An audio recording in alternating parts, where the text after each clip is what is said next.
stop scrolling for just a second. Seriously, we need to talk about the year 2026, because for a very specific group of you, it's going to be a year of massive, powerful change. And I want to find out right now if I'm talking to you. You know that feeling, right? Some years you're just unstoppable. Everything clicks. And other years, it feels like you're swimming against the current, like the whole world is fighting you. Well, what if I told you that's not just random luck? This explainer is all about Chinese elemental theory, and according to it, this is all about energy. It's about cycles. And believe me, a huge shift is right around the corner. All right, so let's get right into it. To even start talking about 2026, we first need to figure out your personal element. And don't worry, you don't need some complicated chart. We're gonna use a super simple, quick method that's all about the year you were born. Seriously, it's this easy. Just think of the year you were born. All we care about is that very last digit. Got it? Okay, let's go. Okay, look at the chart, find that last number of your birth year. If it's a 0 or a 1, boom, you're a metal person. If it's a 2 or 3, you're water, 4 or 5 is wood, you get the idea. But for the rest of our time together, we are focusing right on that top row, the metal people. So, if your birth year ends in a 0 or a 1, think 1980, 1991, 2000, 2011, then I need you to lean in a little closer. Because the rest of this is for you. So what's the big deal? Well, here's the core of it.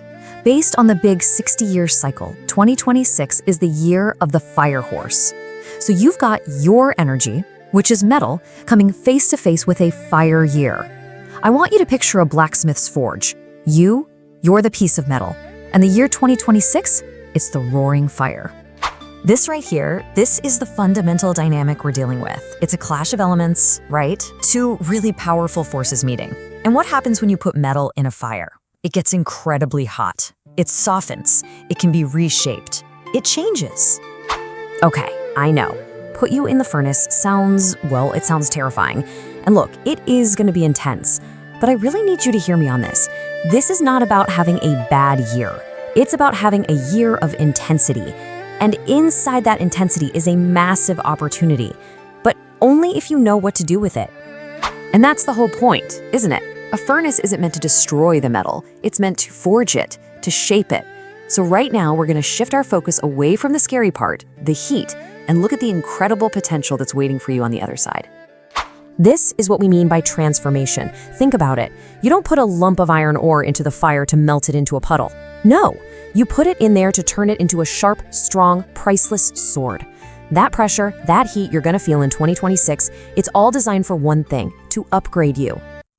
And here's the really good news. I mean, let's be real. Have you been feeling stuck, maybe in a job that's going nowhere, or a relationship that's just draining you? The fire of 2026 is going to come in and burn all that stuff away. The dead weight, the obstacles. It's clearing the path so something better can grow. You're not being broken down, you're being refined. Okay, so now we get it. We know the challenge, it's going to be hot. And we know the opportunity, it's a total upgrade. So how do we actually do this? How do you handle the heat without, getting burned? This is your survival guide. Seriously, think of me as a friend who's already seen the map for the year ahead, and I'm just here to point out the couple of tricky spots you need to watch out for. There are 3 big ones. Warning number 1, burnout. It's simple physics, right? Metal conducts heat really, really well. So you are going to soak up all that stressful, fiery energy from the year super fast. And if you don't consciously make time to cool down, I'm talking real sleep, real mental breaks, you're going to overheat and crash. This is absolutely non-negotiable. Second thing, conflict. Fire energy is, it's aggressive. It's confrontational. You're probably going to feel way more irritated than usual, or you'll feel like other people are just coming at you with more intensity. Your one and only strategy here is simple, but you got to remember it. Don't fight fire with fire. You add more heat, the whole thing just explodes. And finally, number 3 is your physical health. In this system, the metal element is connected to your lungs, your whole respiratory system. And a fire year can be incredibly drying. So the solution here is just so simple. Hydrate. Drink more water than you think you need. Take care of your throat. It's that easy. So if you boil it all down, your core strategy, your mantra for 2026 is this. Accept the pressure. Don't run from it. Know the heat is coming, and your one job is to stand in it and let it reshape you, your life, your career, who you are, without letting it break you. Which brings us to the most important part of this entire conversation, because the energy of the year, that's a given. It's coming. But the final result, the outcome, that's not set in stone. That part is 100% in your hands. So my friend, look, the fire is coming in 2026. Whether we like it or not, it's on its way. It's a universal shift. You can't stop it. The only real question left is, what are you going to do about it? So when that heat really turns up, are you gonna melt into a puddle on the floor, or are you gonna let it forge you into a masterpiece? This isn't a warning of a bad year. It's a forecast of your greatest potential. The choice is yours.